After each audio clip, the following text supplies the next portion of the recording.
Hey guys, Fatfish32 here. So for dinner tonight, I am making chuletas with sofrito. It's basic recipe, minimal ingredients. It won't take you that long, but you do have to marinate it first for 30 minutes and then cook it. So let's get to the ingredients so we can start marinating our meat. All right.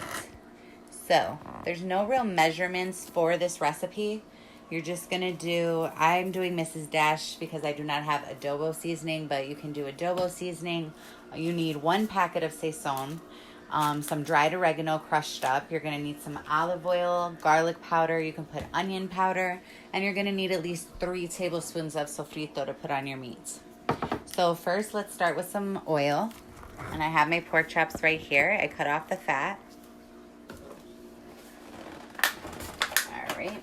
You can use corn oil or vegetable oil, whichever you prefer. I'm using vegetable oil. And you just want to make sure that it just gets on all the meat. Just let that drip down back and forth. And that's to make sure that all the seasoning sticks on there. All right, I'm going to take off the gloves and then do the rest by hand. Promise you they're clean, everybody. Washed them. All right. Now let's put on our garlic powder, and you would also put on your onion powder if that's what you were using as well. And don't worry, we are going to do the same seasonings on the reverse side. Do your adobo, or like I said, I'm doing Mrs. Dash. Just season it really well. All right. Then you want to take your oregano. With the dried oregano, I would just put like a little bit in your palm and then just crush it as you go.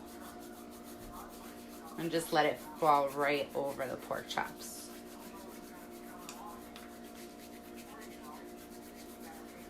There we go. And then, of course, you want to do the sazon. That's going to give it its nice reddish color.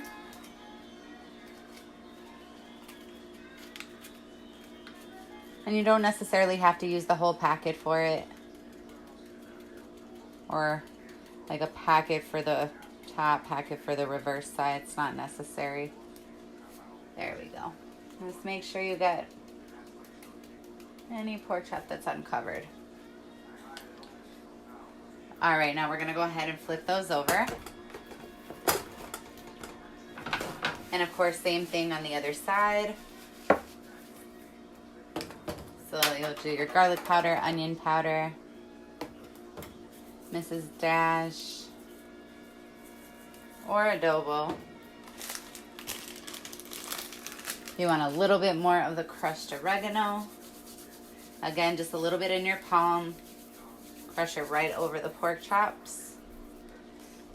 And then the rest of the sazon packet. Again, giving it that nice reddish color. And then you're gonna take your sofrito. Oops, sorry guys. All right. And you wanna take about 3 tablespoons. Just so you have enough. There you go. All right, I'm gonna take off my rings. You wanna probably do this by hand, just to make sure that all of the pork chops are getting seasoning on it, and that it's gonna marinate really well while you have it in the fridge for the 30 minutes. And then when we come back after the 30 minutes, we'll have our skillet ready with a little bit more oil in the pan. And we're gonna throw some garlic in there with some onions and our pork chops and let that cook. All right, and you guys wanna put plastic wrap over your pork chops before putting it into the fridge. Right.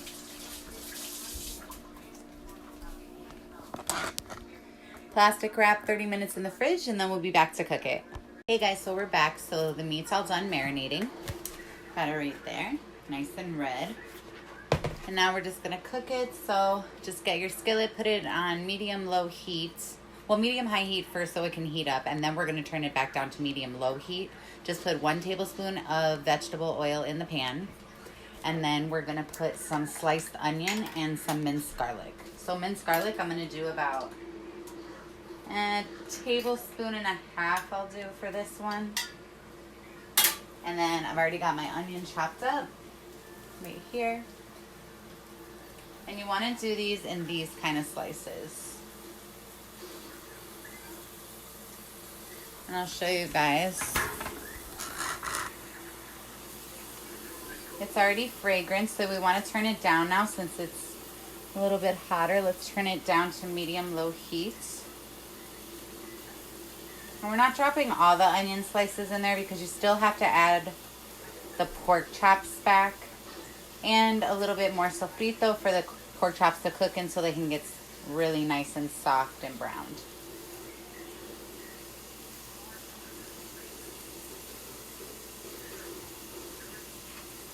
And just move that around a little bit.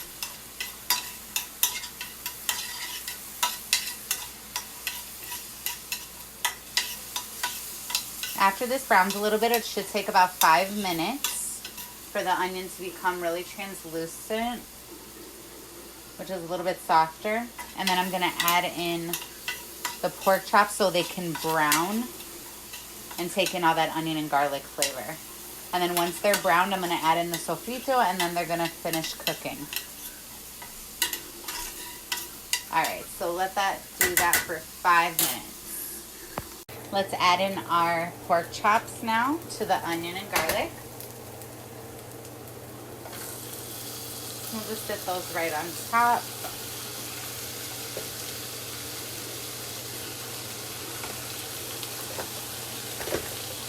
Push this one over a little. All right, and you just want to leave these in the pan on each side for about 1 or 2 minutes so they can brown a little bit. Once the 1 or 2 minutes are done for each side, you're going to take the pork chops back out, add some sofrito to the onions and garlic, and then you're going to add the pork chops back in, and then it'll simmer and cook for about, I would say about half an hour. It should be good. All right, the meat's cooking and it's good. 1 to 2 minutes I did on each side, as you can see. So I've got my plate. Like I said, we're gonna put these to the side.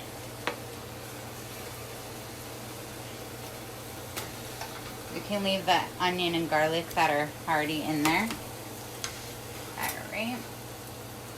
And you're just gonna pour some little bit of sofrito in the pan. Spread that around with the onion. And of course the pan's gonna cool down a little bit, so you're gonna have to get it back up to heating temp before you add back in the pork chops. And just add a little bit more so it covers the bottom and so you have a thick bottom for your pork chops to sit in and simmer in while they're cooking. All right, just like that, that would be enough. All right, let's turn this back up a little bit so we can get our pan and our sofrito hot for our pork chops. And then we'll put those back in, and it'll, like I said, about 30 minutes. Keep them covered while it's simmering for the whole 30 minutes. And you can match it with rice, beans, whatever you like. Pork and beans is really good with it as well. Cabbage, anything like that. So 30 minutes, we will be back. And 30 minutes later, this is what you've got, guys. Chuletas in sofrito. Well, I hope you guys enjoyed this recipe. I hope you guys got to make it. Your families enjoyed it. Don't forget to follow me on Instagram, fatfish32, Facebook, Fat Topics. Check out my IGTV, Fat Girl in the Kitchen, or Pinterest, Fat Topics for the Kitchen. Be safe out there, everybody, and have a great night.